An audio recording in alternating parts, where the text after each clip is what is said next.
Hello, my wonderful people. I greet you all and I welcome you all to this broadcast of this day. I don't want to take much of our time. Please, let's go straight into the main business of the day because time is money. Let's all take the headlines, and our headlines today is capitalizes on the 3 Nigerians that is way dear when you compare 83 million Nigerians. Report just reveals that there is 3 Nigerians, only 3. We're not talking about 10, 20, 50, only 3 Nigerians. They are way dear. I mean, when they say somebody is rich is an understatement. But when you hear somebody or someone is wealthy, my dear, everything is in boku. So the report reveals now that these 3 Nigerians they are more wealthier than 83 million Nigerians combined together. Just wait, you will hear the news in Bong. Rivers lovers strangles girlfriend and burns self to death. You can find that in a Punch newspaper or dailynews.com or nigeriannews.com. Refusal to release Mazi Nnamdi Kanu is a very, very plot against Ndi Igbo, according to Mazi Nnamdi Kanu lawyers. How Hollywood actor stabbed neighbor to death over 1,000 naira, according to police officer. It don't happen, the one where they happen for Imo State. Imo State is always a land, they call it a land of hope, but now it has become a land of wonders, a land of Chibuano also. Anything when they happen for any part of the world, it is happening in Imo State. Imo State is the only state that the governor will import machineries to kill his own people. You understand? It is in Imo State. It's Imo State that the governor have caused unrest in Imo State simply because of one shady deal or the other he signed with the government of the day or the cabals in Aso Rock. So, what happened in Akokwa couple of days ago, where the unknown gunmen, which the Ugochinyere Imo, said the people who came to attack him, they have been trailing him for a very long time, and his life have been in danger from Governor Hope Uzodinjo, according to him. You live the life of falsehood and violence. Imo government speaks on attacking CUPP's Ugochinyere Umo State. Nigerians drag Tinubu as Obasanjo hit the street in shorts, acts as senior prefect to schoolmates. This one, I watch the video, I no feel laugh. If you see OBJ, my brother, you go ahead. Even at this old age, OBJ is more far better than a lot of even the ones who are aspiring to be our president today, who can barely start for 20 minutes, and you will see them shaking. Who can barely hold anything? Look at OBJ. OBJ can go play ball, he can go street walk. But this one now, when you complain, they will bring a video of where somebody is cycling, maybe about 20 or 30 years ago, and show you. Say, look at my candidate, he's doing well. Look at my candidate, he's doing well. It's only in Nigeria. Only in Nigeria that people who are aspiring to become the president of Nigeria is running from a town hall debate. Only Nigeria is a president who went for interview or rally or meeting or town hall meeting. Let me put it this way. They asked him question. Instead of him to answer the questions, he said they believe in team of teamship, the spirit of teamship. I beg you, if I may ask, on the day of voting, are you voting team or you are voting for somebody who will go there to represent the nation, both locally and internationally? If you know the answers, please drop it at the comment section. I don't want to call names, so when I call Baba, you put Ngida, now you sabi. Me, I no get strength to shout. On the Yaram, it's only in Nigeria you'll find that. If you can be able to go to nigerianews.com or Punch, you will find where OBJ is wearing neka like a school student. I don't even know what they are parading. But if you look at the people there, you will find out that they just like their age mates and some young youths among them. And they are kind of parading, and the old OBJ stands at the prefect, commanding them, and even running past them. Child, this was no balance. So, my dear people, we are going straight into the business of this day. If you have not subscribed to this channel, endeavor to do that as soon as possible. Make sure you turn on the notification button so that you'll be notified each time we go live or post something new on this channel or any other channel related to Okute Daily Talk. The 3 Nigerians that are wealthier than 83 million Nigerians, we are going to take the news right at this moment. Please tighten your seatbelt because we are about to take off. In a country of over 200 million people, a report has revealed that 3 of the richest Nigerian citizens are wealthier than over 83 million others put together. You get it? 83 million, not 83 and not 83,000. 83 million Nigerians, you put all of them together, three people are wealthier than them. The report entitled Davos 2023 Inequality Report that means released by Oxfam claimed that if well-coordinated taxes from the multi-millionaires and billionaires could raise the country up to $1.7 trillion a year if their taxes is being coordinated well. Because most of all these rich men, they don't pay taxes. Okay, like all these ones, all these government officials, where are they paying the tax self? Tax is not 10% of what you make every month. Where are they paying their own tax? Or they have immunity covers them on all. That is why Nigeria is failing. The people who supposed to be, the tax that the government supposed to be generating from those people that is stealing the government public funds, they are not doing it. Immunity covers them. The organization preaches that the inequality that keeps people poor must be tackled, noting that there must be a higher taxation of the world's super rich persons to bridge the inequality gap in many sectors.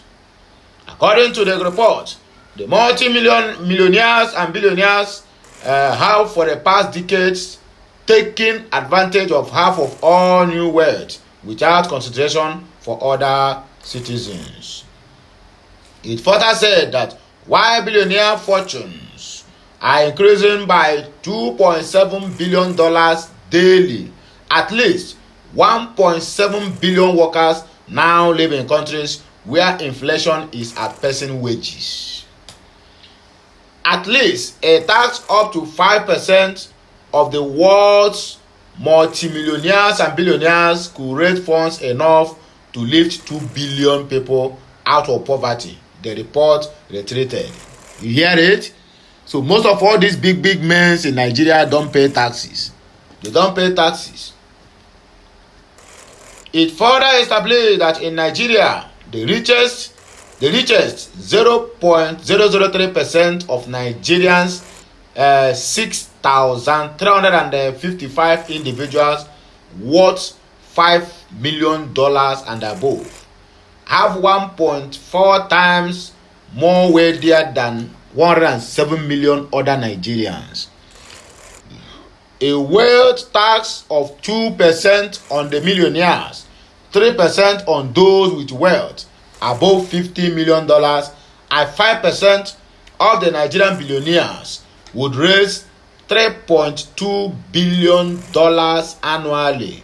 This would be enough to double health spending, the report added.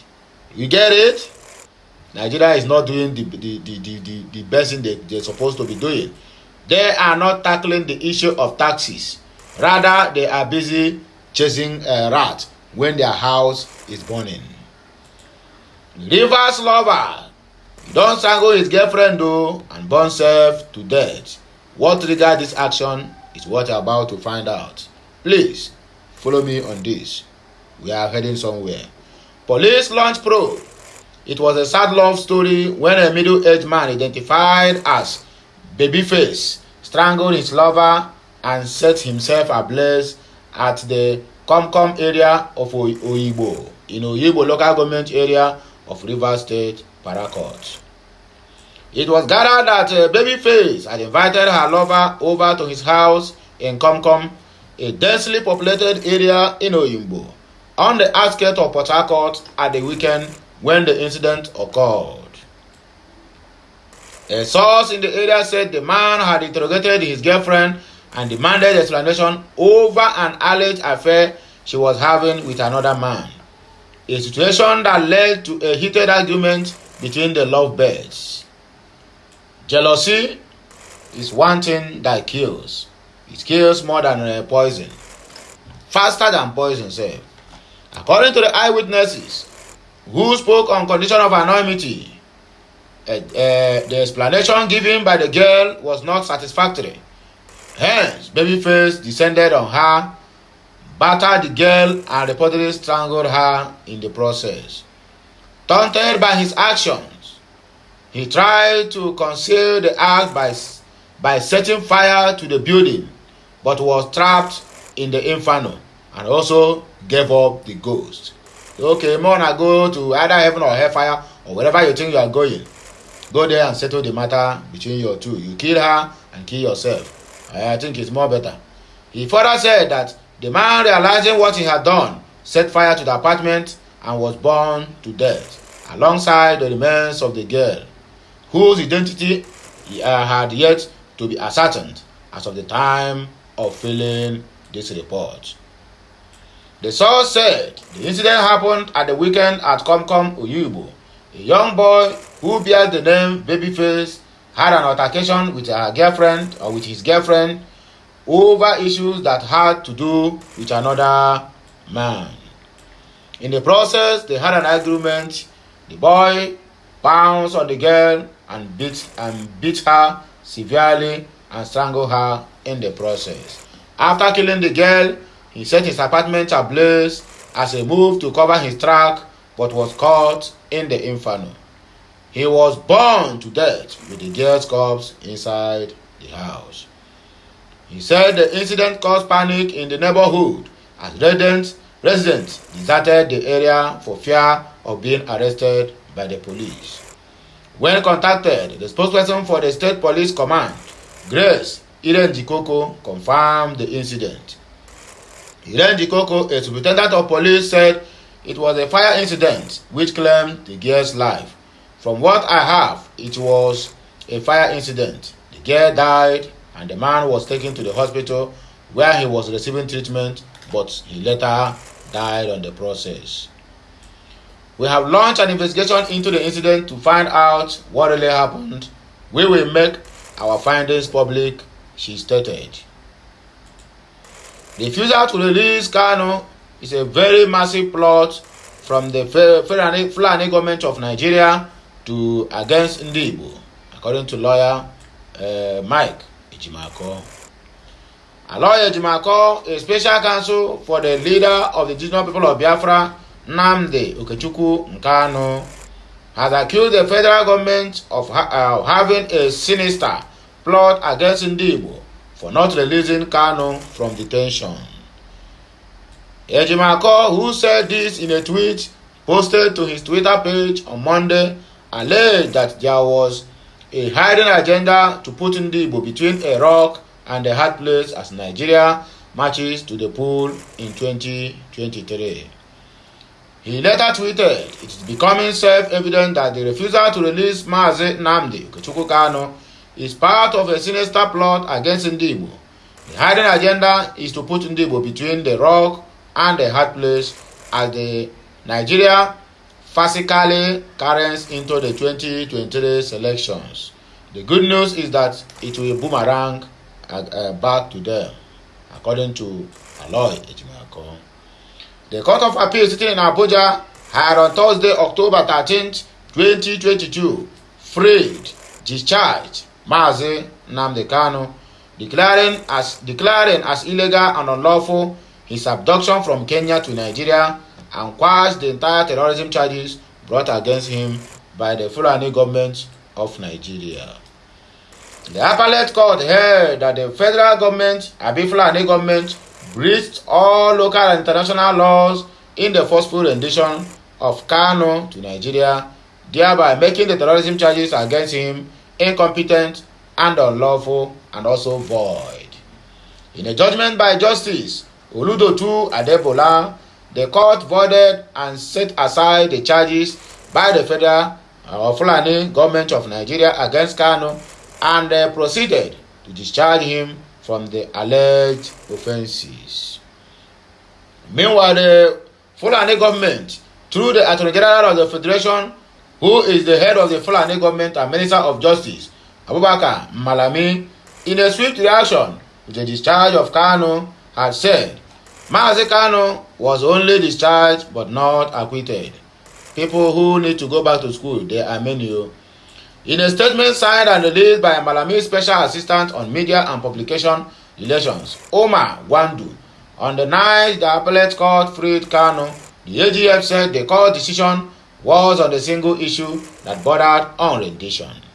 The statement added that there were other issues predating Kanu's rendition on the basis of which Kanu jumped bail, which remain valid issues for judicial determination, according to Fulani AGF Malami. It further stated that the federal government will continue to pursue determination of pre-rendition issues while considering all available options on the judgment on rendition. The statement had read, the Office of the Attorney General of the Federation and Minister of Justice has received the news of the decision of the Court of Appeal concerning the trial of Nnamdi Kanu for the avoidance of doubt, and by the verdict of the court, Kanu was only discharged and not acquitted, according to the federal, according to the Fulani AGF Malami. Consequently, the appropriate legal options before the authorities will be exploited and communicated accordingly to the public. The decision handed down by the Court of Appeal was on a single issue that borders on rendition. Let it be made clear to the general public that other issues that predates rendition on the basis of which Kanu jumped bail remain valid issues for judicial determinations. The Fulani government will consider all available options open to us on the judgment on rendition while pursuing determination of pre-rendition issues. Sequel to its statement, the Fulani government went on to appeal the Court of Appeal judgment freeing Kanu and discharging him of all offences, seeking a stay of execution according by their own Fulani laws. The appellate court, after hearing the federal government fresh suit, granted a stay of execution of the discharging of Kanu, a ruling which the IPOB legal team has since appealed before the Supreme Court. As of the time of filing this report, the leader of the proscribed IPOB are yet to be seen released from detention by the Fulani government of Nigeria. How Nollywood actor stabbed neighbor to death over 1,000 naira in Nigeria, police officer. An investigative police officer, IPO, Inspector Israel Ojo, has described to an Ikeja Special Offences Court how a Nollywood actor, Temitayo Phillips Ogumbusola, allegedly stabbed his neighbor Oladotun Oshu to death over a 1,000 naira electricity bill in Nigeria. Nigeria News report that a 32-year-old actor is being tried for the murder of the deceased, which he has pleaded not guilty to. The dire incident occurred on Saturday, 17th May of 2020, at their home located at number 4, Sebil Kazim, Seleigbe, Ikotu, Lagos. The duo were having an argument over the electricity bill when Ogumbusola stabbed his neighbor. The police officer told the court that the brother of the deceased, Joshua Osho, reported the case at the station. He said, "When I got to the hospital, the deceased was rushed to. I met him on the stretcher with a deep cut on his left chest. Lying lifeless, I also meet the defendant, who had also sustained minor injuries, sitting down in front of the hospital with a knife in his hands. He said he wanted to stab more people, but my team and I silently collected the knife from him and took him to the station. There were many people, mostly Hausa boys, in front of the hospital, and I asked what happened, and they told me the defendant was apprehended when he wanted to escape. I took the defendant to a hospital beside the station to treat the injuries he sustained. His statement was taken voluntarily, while the statement of the brother of the deceased was also taken. Investigation revealed that the deceased, with some other tenants and the defendants, had issued on NEPA bill in which the defendants refused to pay 1,000 naira. The defendant angrily went inside the house, brought out a table knife, and stabbed the deceased on the chest, following the disagreement. During the cross-examination by the defense counsel, Wale Ademoyejo, the police officer stated that he has been in service for 20 years and he wrote a statement for the suspect because he was not in good mood. He explained that his statement was based on what he has told by the defendant. He also confirmed to the court that he was aware that the deceased, defendant, and other tenants came to the station in the morning of the alleged incident over the NEPA issue, and the officer on the duty warned them to maintain peace. According to him, the defendant was given a chance to call his lawyer, but he called his aunt to the station instead.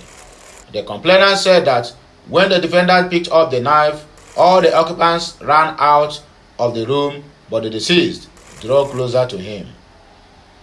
The complainant, while making his statement, said that the defendant stabbed the deceased in the compound, but when he got to the house, none of the tenants was ready to write a statement, and I did not make any arrests.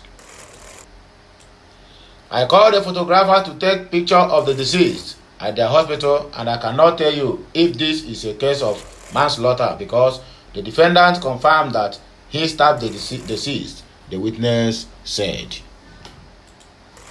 You lived a life of falsehood and violence. Imo government attacking CUPP's Ugochinyere. The Imo State government has debunked report that he sent unknown gunmen to attack and destroy the residence of the spokesman of Coalition of United Political Parties CUPP Ikenga Imo Ugochinyere. Nigeria News report that gunmen had over the weekend burned down Ugochinyere's house and vehicles. 3 individuals lost their lives in the attack, including the CUPP spokesperson's uncle. Reacting to insinuations that Governor Hope Uzodinjo was behind the attack, the Imo State Commissioner for Information and Strategy, Declan Emelumba, said Ugochinyere does not pose any threat to the state to warrant any form of attention by the government.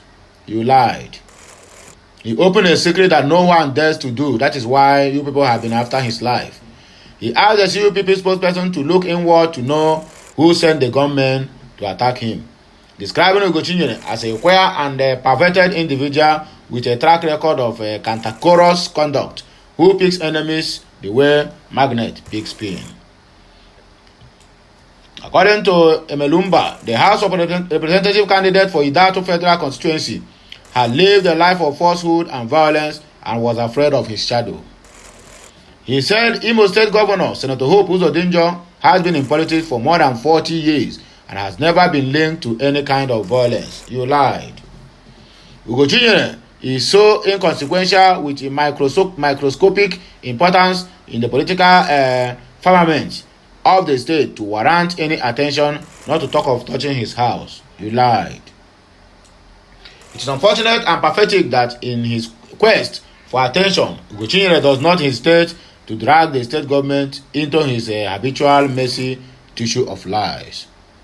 A man who is at loggerhead with his party national chairman, a man who is working with anti-democratic forces to cancel the upcoming elections, and a man at loggerhead with some of his kinsmen should know when enemies is after him and stop crying wolf.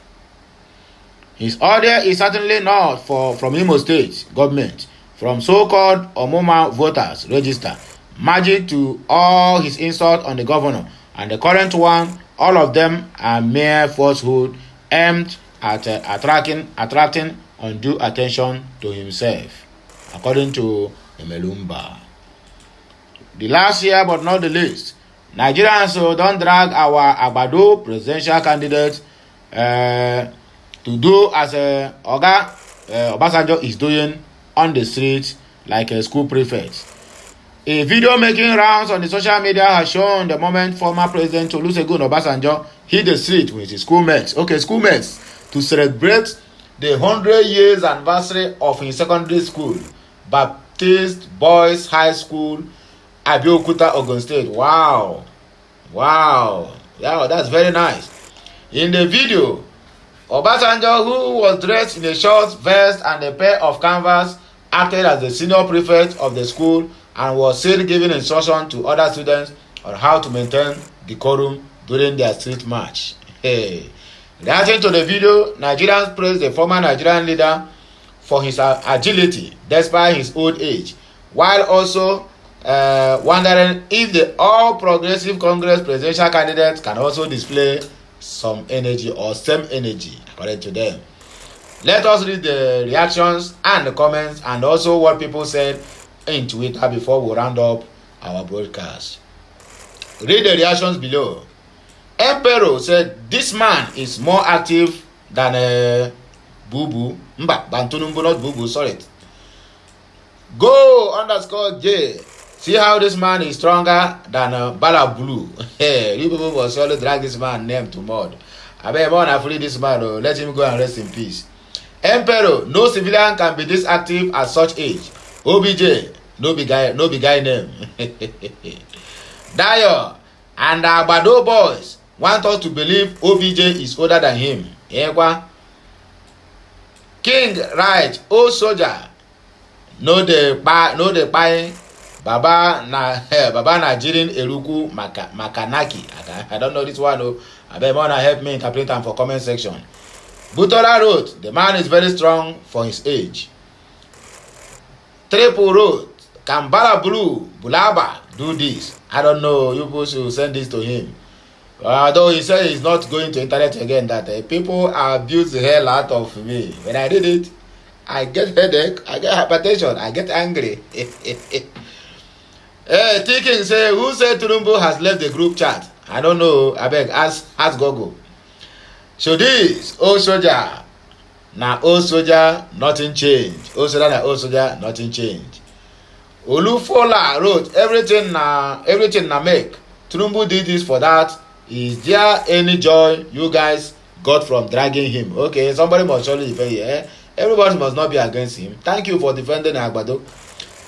Kim wrote, Obasanjo is way more headier than Tinubu. I beg you, make this man don't go die for a hand. On a complaint, don't do too much. Beg on a free Agbado, who is planning to what do they call it? Who is planning to enroll 50 million youths into the army? What are they going to eat? They're going to eat Agbado and many more others. Tinubu, why we launch Jagaban Army APC youth campaign? Please, I'm sorry, I have to take this one last news before we shut the door on this very broadcast.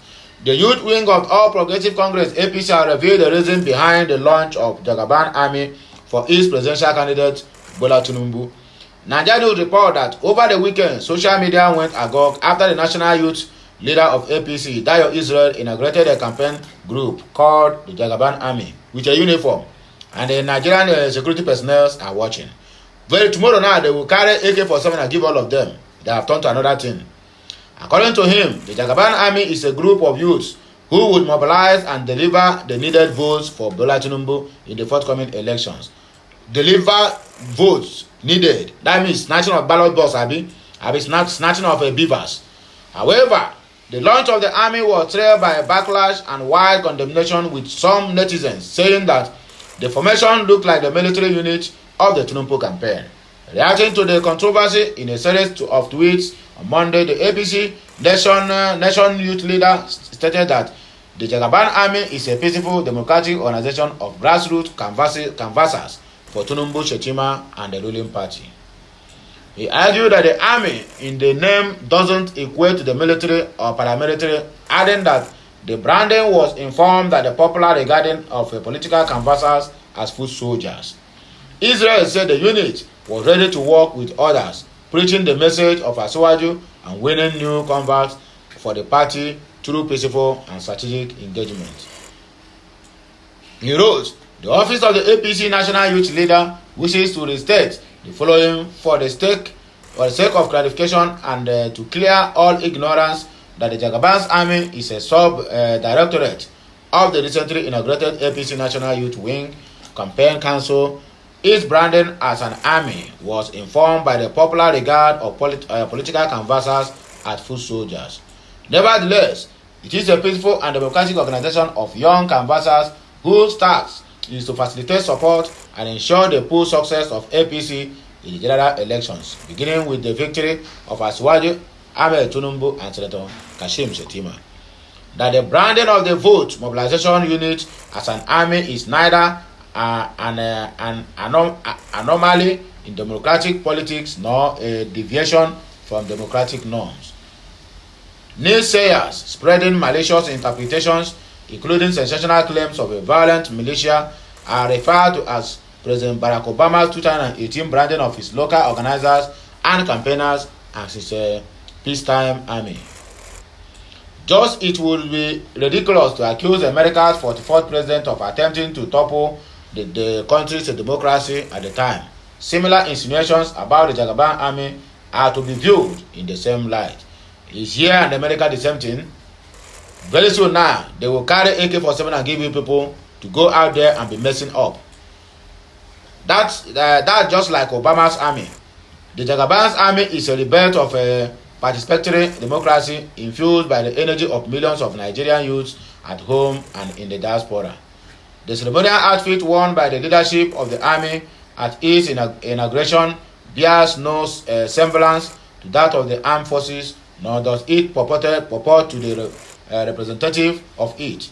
It is no different to those adorned by the civil and church societies, particularly those tasked with evangelizing. It is an army to the extent that it is a body of persons organized to advance a cause, in this case, peaceful and democratic cause of preaching achievements and goodwill of the APC and her candidates to bring about electoral victories. That the operation of the Jagaban's army are fully democratic and centered around well-established democratic persuasions methods in every electoral campaign season. This fact is evidenced by the design and the deployment of the canvassers record sheet, a key tool of the foot soldiers meant to aid data collections and test message effectiveness. That the army remains focused on its goal and welcomes the enthusiasm and dedication of the members and affiliates of the party who are already hard at work preaching the renowned hope message of Asiwaju and winning new converts for the party through peaceful and strategic engagement. So this is all I have for us this very day. If you are not subscribed, endeavor to do that as soon as possible. Make sure you turn on the notification button so that you'll be notified each time we go live or post something new on this channel or any other channel related to Okute Daily Talk. Please, we are signing out from this very broadcast. Expect more to come as we proceed because we still have a longer day today, so I can give us another mouth-watering broadcast from this day. Have a nice day. May the Almighty Chukwuka bless you, the Father, the Son, and of the Holy Spirit. I am signing out. Bye for now. Kemesiano.